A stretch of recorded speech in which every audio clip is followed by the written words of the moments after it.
Well, hello. Thank you for meeting me today. No My problem. name is Oscar, and I will be doing this interview. I'm going to ask you a series of questions to Okay. get better acquainted with you. Okay. At any time during the interview, if any of these questions are make you feel uncomfortable, or you need any time to take a break or want me to rephrase them, let me know. Don't hesitate to ask. Okay. All right. So let's get started. So, what is your name? Wendy Shearhart. Wendy. Love your last name. Thank Very you. well. And Miss Wendy, how young are you? I am 45.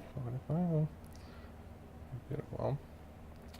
And Miss Wendy, how would you define your sexual orientation? I'm definitely heterosexual. Heterosexual, female, all right.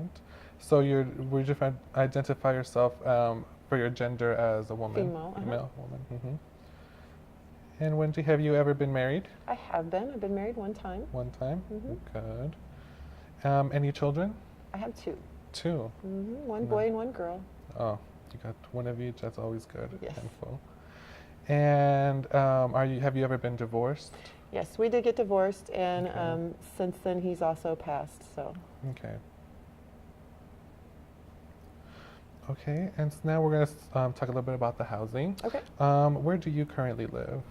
I live currently by myself in Raytown, Missouri. Victor, Missouri. Oh, Mhm. beautiful town. Yes. So you'd say you live by yourself. Mhm. Okay. And my cat, but Oh, that's Yeah. part of the family. yes, she is. Mhm. Do you feel that you are at risk of being evicted, or have you ever been evicted? I have been evicted, but I'm not currently in that state, no. I have a Mhm. really great landlord, and he works Mhm. with me when I go through my times of waiting on my school money and things Right. like that. So, Oh, that's great. That's awesome. Always good to have. hmm So is it for your payments on that? Is it rent or a mortgage? I'm renting. Renting. Okay, that's good. So now we're going to talk a little bit about religion or spirituality, whichever you identify yourself more with. Okay. Is there any specific religion you identify yourself with? Not so much a religion as I'm Christian. I was born and raised Catholic, which some people have their different views, but Catholics are Christians. And right now I do attend a church that they're under the umbrella of Baptist, but they don't like promote that. They more promote just following Christ and having him as like the center. Oh, good. That's always good to have something, you know. hmm So what is your view about people asking for help? I think that it's a great thing. I think that one of the reasons why people don't ask for help is kind of pride gets in the way and blocks your view of the things that are important, essential needs. I know for myself, the first time I had to start reaching out and asking for help was very bittersweet for me, Right. but once I was able to kind of get over that wall, then things became a lot easier when you realize that others are there to help you. So. All right, so it was safe to say that at first you were hesitant about receiving help, but now you're definitely more Absolutely. open about it. Yes. Great. And what does your family think about what a social worker does? Do they have their own biases or beliefs? Well, they do. My brother keeps telling me that I should get a real job. Basically, they feel like, I'll just be broke the rest of my life. And it's kind of funny because if you met most of my family, they'd all pretty much do whatever they could to help each other. But the broader scope doesn't always settle in with all of them. Right. My mother, yes, but my brothers, not so much. And have you tried to talk to them, educate them about what a social worker does? I have, but I'm like the baby sister of my first family, and so, that goes so far. But I will say my children are just the opposite. My children are both very open and kind-hearted, and just they have that passion that I have as far as helping others, and they've both been active in doing things to help others in the community. So Awesome. So you've definitely passed that gene along. I Yeah. really hope so, yes. But based on your spirituality, do you believe in the afterlife? I absolutely do. Awesome. Yeah, I look forward to it. Yes, right. I think we all do, hopefully. Right. And what are your beliefs about people taking their own life, suicide? What are your opinions about that? I feel I just have empathy because if somebody's taking their own life, to me, they just must have had so much pain they were unable to express. I don't look down upon people that do that. My daughter has gone through bouts of cutting herself. So, I mean, I have some very close connections to that. So, yeah, I mean, I would like to think that nobody ever has to get to that level of pain in their lives, but unfortunately it happens. So, it's not a choice that I would, want for myself or any of my family. But again, I have a big compassion for people that are at that point in their lives. Okay, awesome. So let's talk a little bit about your childhood now, if that's okay. Okay. Where were you born? Kansas City, Missouri. It's born and raised in Kansas Yes. City. And who primarily raised you? Well, okay, I was in a two-parent home until I was about 5. And then for the next several years, my parents fought back and forth. So whoever won custody, then the other one would go back to court. And that went on for a couple of years until the judge actually said he didn't want to see these cases anymore and he would not hear another case. So finally around, I think I was about 11, he just made the decree that I would live with my mother. And I mean, I kind of started living with her at 9, but my father still fought it. So about age 11, he decreed that I would live with my mother, and that at age 13, I no longer had to have visitation at my father's home anymore if I chose not to. So at that point, yeah, I was raised by my mom until I was 16, and then that's when I left home and lived on my own. Okay. So do you feel connected to your parents, or one more than another? I'm very connected. My mother and I are very much alike. That's why bouts in our lives, we didn't speak much here and there. But honestly, I was closest to my stepfather. He was my dad, and he passed away 7 years ago. And then at that time, my mother and I just became closer than what we already had been. So yeah, I'm very close with them. And my brothers, we're pretty close, yeah. Oh, awesome. Good, good. Now, growing up, was there ever a time that you did not have food or safe shelter? Living with my mother, my father's always had a stable home, but my mother, there were times when her and my stepfather were first married. He, at that point, was an active alcoholic. He was drinking. And so there would be times that things would get very tight, and sometimes you might come home and there would be no lights. But Mom always had this marvelous way of going to the refrigerator, and even if it were just butter and sugar sandwiches, you felt like you'd been like given this whole meal. So yeah, at Mom's house we had a lot of Hamburger Helper while Dad was having steaks like a mile down the road. So, but I don't ever remember a verge of being kicked out of our home. But there were issues with utilities, and sometimes food was scarce. Right. Okay. That's good.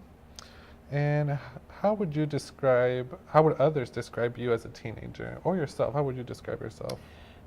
Very rebellious. I acted out all the time. Again, I was a younger sister. I had some stepbrothers growing up as well, which were younger and older, but my core family, I was the little sister, and one of my siblings died when I was young, so I had like this 5-year age gap. And so I was trying to always be on the heels of my brothers. And doing whatever they were into. So that kind of grew me up a little fast. But yeah, I wasn't a good teenager. I was not a good teenager. Yeah, a lot of us I'm weren't. surprised I'm still alive. I think Mother should have drowned me. Because I was really bad. We all have those times, don't we? So you said you do have siblings. I do. I had 4 older brothers, and then I got 3 stepbrothers from my father's side and 2 stepbrothers from my mother's side. And my father has since been divorced and remarried. We're not even sure how many times. I think he's on 4, we think. Okay. But my stepfather, who passed away, my brothers from him, they're my brothers. They're no different to me. So yeah, I grew up with 9 brothers. Wow, big family then. Definitely. Yeah, well, like I say, they were in different households, Right. and my older brothers were older and had moved on. But yeah. Oh, well, that's awesome. And are you closer to a sibling than another? Probably yes. 2 of my brothers, I have one of my brothers who is my stepbrother. He's a year younger than me. And so growing up, like, because I had that big gap from my other brother, my older brother that passed, he and I just were really close growing up, you know, and into our early 20s, and you know, we did the bar scene together, and you know, dated each other's friends and all that kind of stuff. And then he is the person who's more Christ-centered and spiritually connected on that level. So he and I have that kind of bond that I don't share with any of my other siblings. And then I would say my oldest brother, he's always been that big brother, and he still is. And you know, he'll still call and just tell you the silliest things that you know. Of course, I know, but it's like he thinks you're still 16 sometimes. So the two of them, I think I'm absolutely closest with. Awesome. It's always great to have, you know, someone who you can talk to or have yeah. always. And do you maintain contact with relatives at all? You know, I really don't. I have like a couple cousins, and my uncle.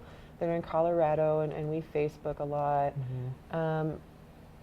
But my father's side of the family, there was just a lot of dysfunction there. And my brother who died, he died on the back of a motorcycle that one of my cousins was driving, and that cousin was doing drugs at the time and things like that. So that family really fell apart after that. And they, like I say, they have high levels of dysfunction, and so it's just never been a close family since then. And then my mother's side of the family, she's one of 11 kids. So I have like 60 or 70, I don't even know how many cousins, but there's a lot. Yeah. And so, no, like I might go to a family Christmas or something. But my mother, she is one of 11, but there's just 3 girls. She's one of 3 girls. And we do a mother-daughters trip every year because those 3 girls all just have one daughter. So the 6 of us travel, take a weekend every year at the beginning of May, and go explore something new every year. Oh, that must be exciting. It's fun. Very. All right, Wendy. So we're going to go into a bit of a touchy area.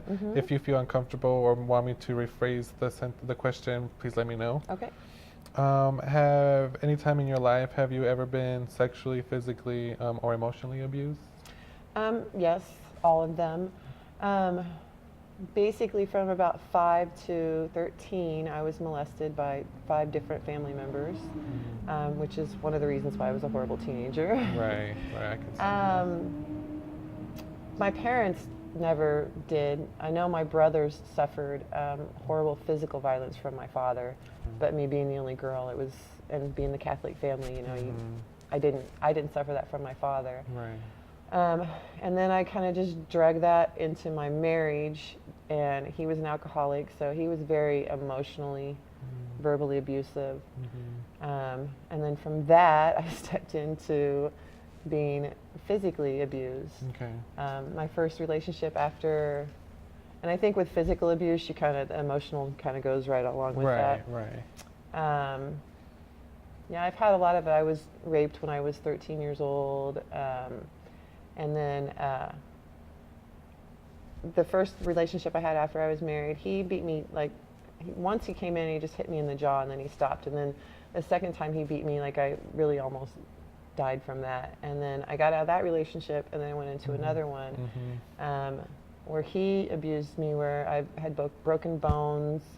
He left me bleeding on the floor one night. Like, I woke up in a 4-foot pool of blood. And so I had some extensive abuse from him, yeah. And definitely emotional abuse. That's what keeps you tied into keep taking it. Yes.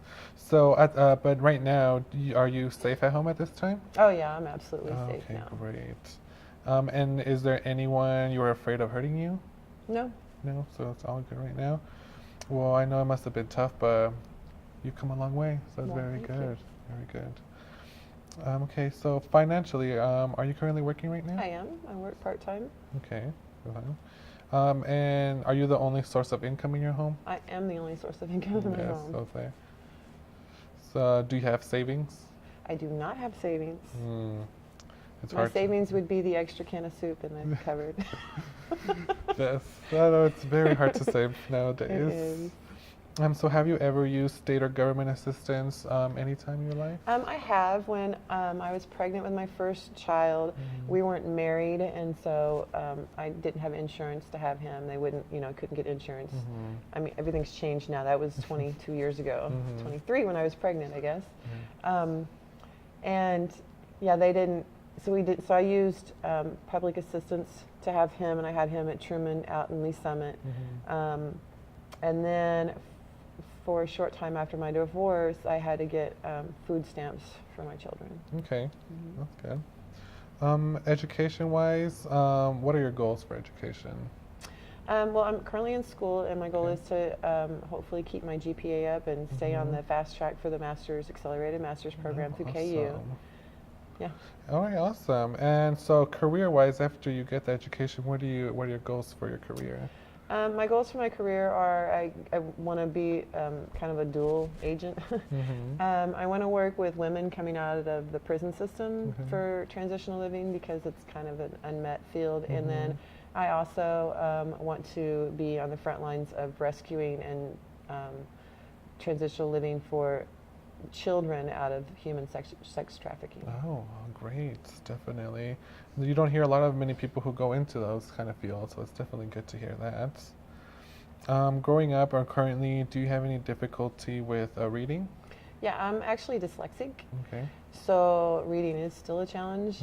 It's nothing they have a cure for, nothing they have methods for. There's like one very select, which a lot of people don't have, where they can like change the color of the paper that helps, but unfortunately that's not mine. And I have been diagnosed as severely dyslexic. Writing isn't a problem as far as like things can flow out of me, but it's hard sometimes for me to see my own mistakes, because if I think I've put it down right, then my dyslexic mind won't see the mistake. Right. So yeah. Okay. But so it's challenging, but I've kind of been doing it my whole life, so I Awesome. just gotta keep trucking through. Definitely, right. You have to keep pushing forward. Right. So during that your time in school, were you ever placed in any special education classes? Actually, I was, again, because I am older. They really didn't know what to do with dyslexic children.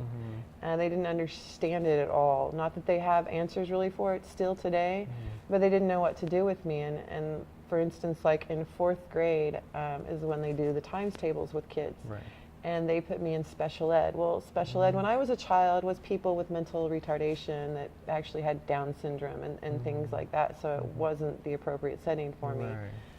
But I had a mother who loudly advocated for me, and they took me out, because it was kind of common when they wouldn't know what to do with me. They would put me like in a slow math class, you know, a lower level math class, but they would have me like in advanced reading, knowing I couldn't keep up the pace, but knowing that I understood and comprehended. So they really didn't know where to place me. So there were often times that I was kind of misplaced in school. Okay, definitely understandable for that.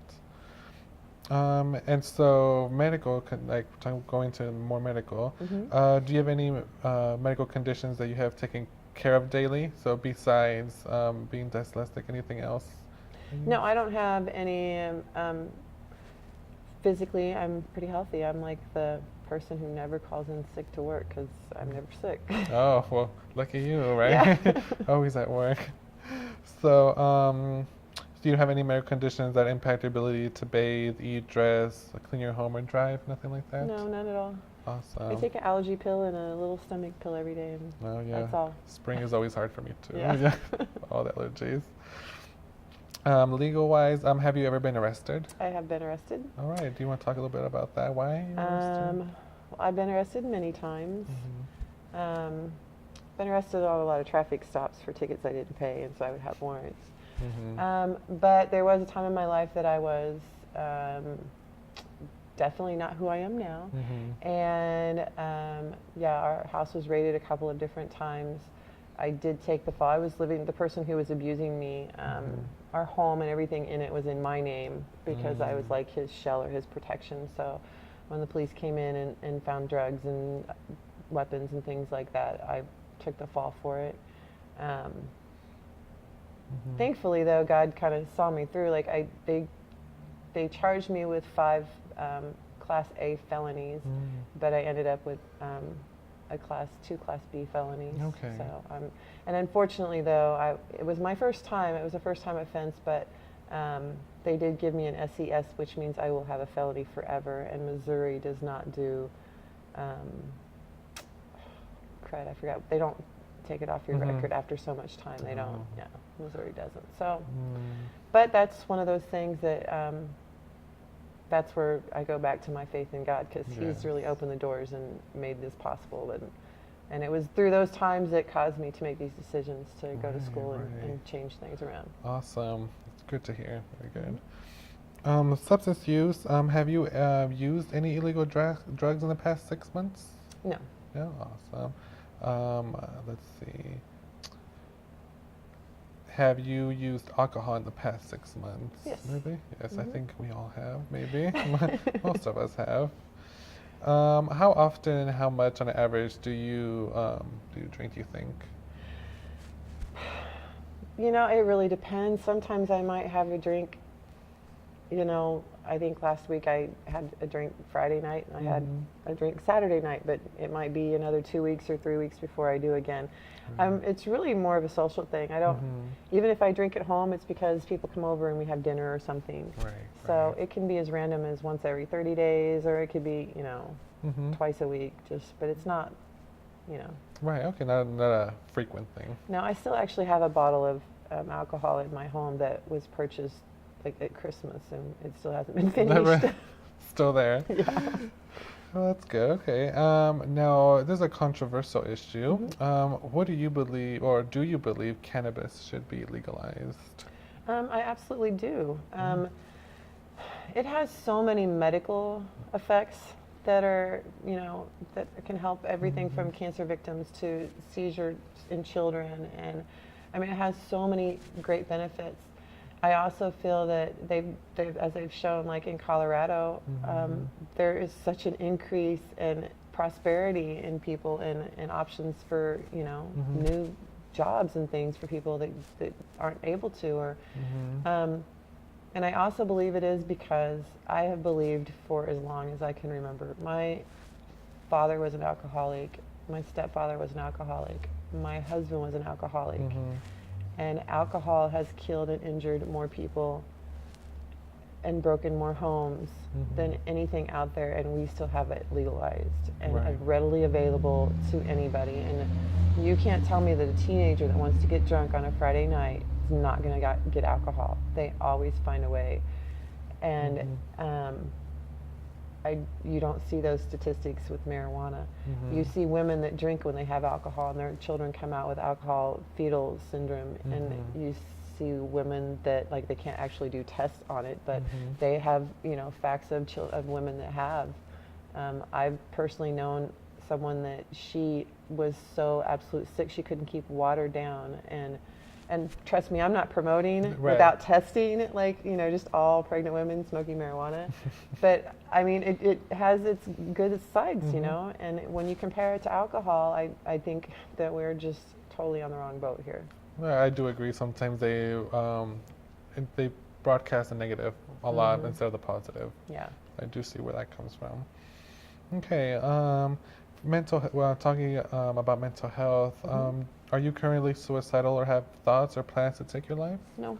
No? Good, healthy. Do you currently have thoughts or plans to hurt someone else? No. No? That's good. Have you ever been diagnosed with a mental illness? I've suffered with PTSD. Okay. I used to have severe anxiety, paralyzing anxiety. I couldn't get out of bed and things like that. But haven't struggled with anxiety in years. Oh, awesome. Honestly, I'll say it a million times, but it was me giving my life back to God that changed all of that. Okay, so I was gonna say, so did you seek any medical help there, or was it just more spiritual wise that you came out of that? Okay, I was through the court system. I had to kind of get help for that. My anxiety, I never did when I was younger. I just always kind of dealt with that and self-medicated with illegal drugs and things like that. And that's like, you know, my early 20s that I did that. But then, like, my PTSD, like, I kind of was, court ordered to go through a diversionary program for another arrest that I'd had. So I sought that then, but I believe it was my change in my relationship with Christ that changed it. Great. That just learning skills and trying to follow Him that gave me peace and understanding on how to change that in my life. Definitely. Awesome. Does anyone in your family have a mental illness that you know of? Oh, yes. Again, my father's side, there's some major issues over there. His mother, she's always had like saw things that weren't there, but she's so much older, and the family, because of their Catholic background, because of their stigmatism of who they thought they were, never really had her tested, but she definitely had episodes that seemed very schizophrenic and things like that. But she was also diabetic, and that didn't get diagnosed for a long time, so it's hard to say which it was. Right. But on my father's side of family, I couldn't tell you what their exact diagnosis are, but I do know that his side of the family, they have several people that suffer from different illnesses. Okay, all right. Now, for you, how many hours of sleep do you think you get at night? You know, I always go for the 8, but I say it's like the aging thing, that I just can't sleep all the way through the night anymore. But I would think that I never less probably than 6. 6 hours? Okay, 6. that's good. I aim for 8, but it's usually probably closer to 6. Okay, awesome. So it's not too bad. Mm-mm. And how would you describe your mood most days? I'm very optimistic, and I always wake up with that joy and just pray that I can hold on to it, not let somebody take it from me. Right. So yeah, I mean, I think my mood most days, I'm pretty positive and upbeat and outgoing and you know, hopeful for the day. So very energetic, you would say? I think so, day? yes. Awesome. And what would you say is your motivation? My motivation, you're going to get tired of hearing it, is just Christ. Like, He's given me so much back. Like, the things that I've put myself through, and He's been able to turn those around and make those opportunities for me to help other people. Like, what more motivation do you need than somebody else laying their life down for you, with somebody you didn't even know at that point in time, you know? But He knew what decisions I would make and when I would make them, and it rained down and He made flowers come up, you know? So that's just my motivation. Like, I have to keep giving back to others because so much has been given to me, and that's my word for the year is grace, that I've been given so much grace that how dare I ever not extend grace to other people. So I try to be so mindful of that on a daily basis right now, because that's my focus for this next year is to not be so short with others, because I've been known in the past that because I've been through so much, I'm kind of a bulldog, and I'm kind of like, why haven't you figured it out by now? And I came to the realization several years back that it's not up to my determination when somebody should be ready, because it certainly, you know, didn't happen that way for me. Somebody didn't tell me, okay, now it's time, so you have to stop, you know. So yeah, so that's my motivation. That's a beautiful outlook to have with life, definitely. And now, have you ever heard voices or see things that others say aren't there? No. No, I've experienced that. Have you ever been in physical fights with others? I mean, I was in a fight once when I was like 12 or 13, but and I wouldn't consider the abuse that I had as a fight. Obviously, he was fighting something, but, but I wasn't fighting back. So no, I would have to say no. No, okay. Has anyone ever told you that you needed to seek mental health treatment? Yeah, when I was younger, just that. Well, yeah, when I was younger, and my parents didn't want to deal with. To this day, they've still never even spoke to me about me being molested as a child. But the court said I had to go, and then when the court said I had to go after my PTSD stuff, you know. Okay. Okay. And now, what are 3 things you would like to change about your life, if any? You know, I'm really a person that, because I know everything in my past is built up to where I am today, and I'm very comfortable with who I am today, that I don't really want to change anything other than the fact that to keep growing and change as I grow, you know. So I couldn't just label 3 things that I would want to change about my life. Personality things that I want to keep correcting or building on, character, you know, but not just things in my life. I'm pretty happy the way things are. Great. And any 2 goals for your life? Other than my career goals, I want to one day be able to save up money and just take my children on a 3-week trip to Europe and over there. Want to see Greece and want to take them to Germany That's the goal for me, is to be able to give that to them one day. They're really remarkable children, and you know, I could never give them enough. So I would love to do that one day. And I would one day, as a goal, like to be married again to somebody who's willing to walk through life beside me, and that we share common interests with, so we could be a driving force of change together. Awesome. Well, Wendy, that's it for the interview, actually. I would like to thank you for your time, letting me get to know you a little bit better. I would definitely keep in contact with you and let you know about different resources we might have for you, okay? Awesome. All right, thank you for your Thank time. you.